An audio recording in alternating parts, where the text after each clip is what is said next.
នៅខាងលិចទីរួមខេត្តបាត់ដំបងចម្ងាយប្រហែលជា12គីឡូម៉ែត្រមានភ្នំជាច្រើនដែលនៅជិតៗគ្នាដូចជាភ្នំសំពៅភ្នំទ្រង់មន់ទ្រង់ទានិងភ្នំរំសាយសក់ជាដើម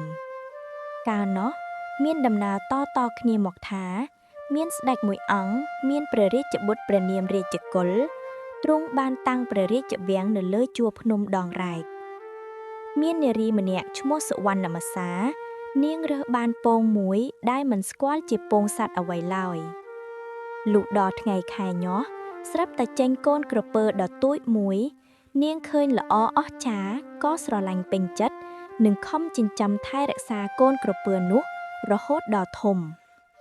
វាជាសត្វក្រពើដែលឆ្លាតមានរូបរាងធំសម្បើមណាស់ដែលម្ចាស់វាដាក់ឈ្មោះថាក្រពើអាធន់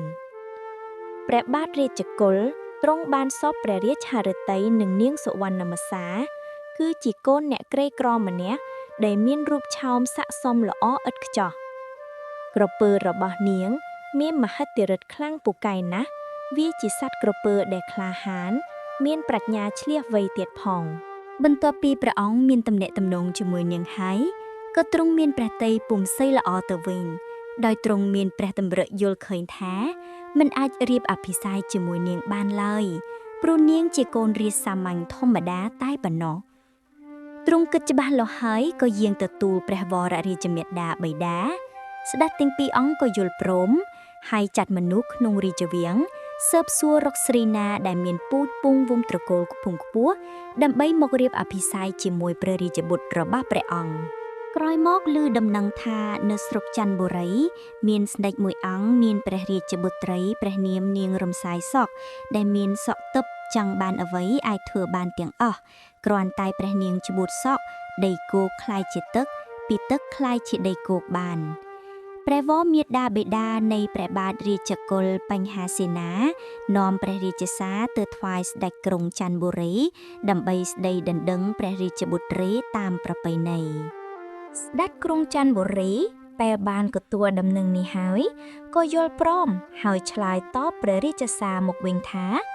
បើទ្រង់សពព្រះរាជហឫទ័យលើបុត្រីទូលព្រះបង្គំសូមព្រះអង្គលើកបណ្ដាការមកចុះព្រះបាទរាជកុលបានសណ្ដាប់ដូច្នេះហើយក៏មានព្រះទ័យសោមនស្សរីករាយពន់ពេកទើបបញ្ជាឲ្យពលសេនារៀបចំគ្រឿងបណ្ដាការគ្រប់មុខយ៉ាងឧឡារិកផ្ទុកក្នុងសំពៅដើម្បីធ្វើព្រះរាជដំណើរចេញទៅកាន់ក្រុងច័ន្ទបុរីចំណែកសុវណ្ណមសាវិញពេលជ្រាបពីដំណឹងនេះហើយក៏មានចិត្តមួម៉ៅក្តៅក្រហាយទៅប្រើក្រពើអាធន់ឲ្យទៅតាមកលសំពៅនោះឲ្យលិចហិនហោតវិនាអន្តរាយព្រោះនាងមិនចង់ឲ្យព្រះអង្គទៅរៀបអភិសេកជាមួយព្រះនាងនោះឡើយ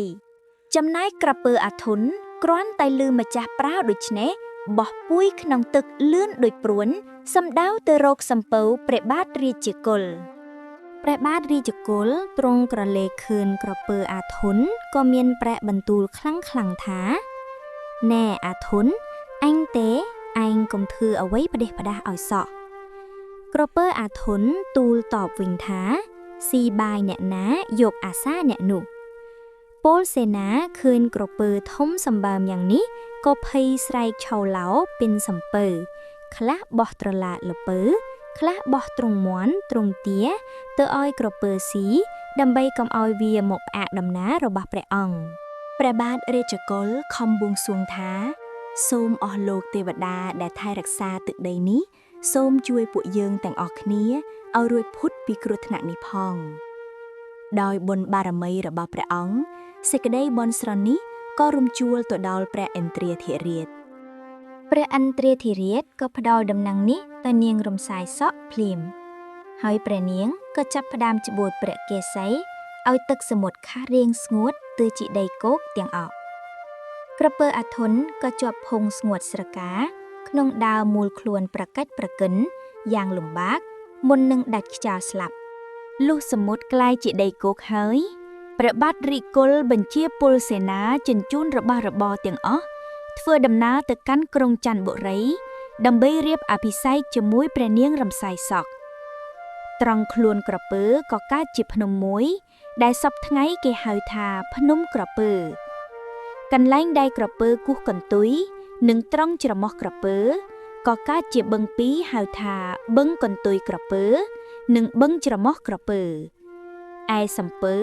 ក៏កើតជាភ្នំមួយមានរូបរាងដោយសំពៅសុទ្ធសាធនោះឈ្មោះថាភ្នំសំពៅចំណែកក្តោងសំពៅធ្លាក់ចូលទៅក្នុងទឹកកើតជាភ្នំមួយហៅថាភ្នំក្តោងសំពៅទ្រង់មួនទ្រង់ទាដែលពួកគេបោះឲ្យក្រពើអាធុនក៏កើតជាភ្នំហៅថាភ្នំទ្រង់មួនទ្រង់ទានៅត្រង់កន្លែងដែលព្រះនាងរំសាយសក់ច្បូតសក់នៅខាងត្បូងភ្នំសំពៅនោះក៏កើតជាភ្នំមួយទៀតគឺភ្នំរំសាយសក់បន្ទាប់ពីរៀបអភិសេករួចរាល់ហើយព្រះបាទរាជកុលគង់លើដំរីនាំព្រះមហេសីព្រមទាំងពលសេនាហែហោមយាងត្រឡប់មកព្រះរាជវាំងវិញនៅពេលកំពុងធ្វើដំណើរមកដល់ពាក់កណ្ដាលផ្លូវទ្រង់ទតឃើញភ្នំទាំងអស់មានព្រះតីខ្ញល់និងសុវណ្ណមច្ឆាជាអនេកព្រោះតែនាងចិត្តអាក្រក់បានជាវិនិច្ឆ័យអន្តរាយយ៉ាងនេះដោយសារតែសុវណ្ណមសាចេះតែមានគំនុំលើព្រះបាទរាជកុលព្រះអង្គក៏បញ្ជាពេជ្ឈឃាតឲ្យទៅចាប់នាងដើម្បីកាត់ទោសប្រហារជីវិតព្រោះមិនចង់ឃើញនាងបង្កបញ្ហាតទៅទៀតត្រង់ក្បាលរបស់នាងក៏កើតជាភ្នំមួយហៅថាភ្នំសងក្បាលដែលសប្តាហ៍ថ្ងៃ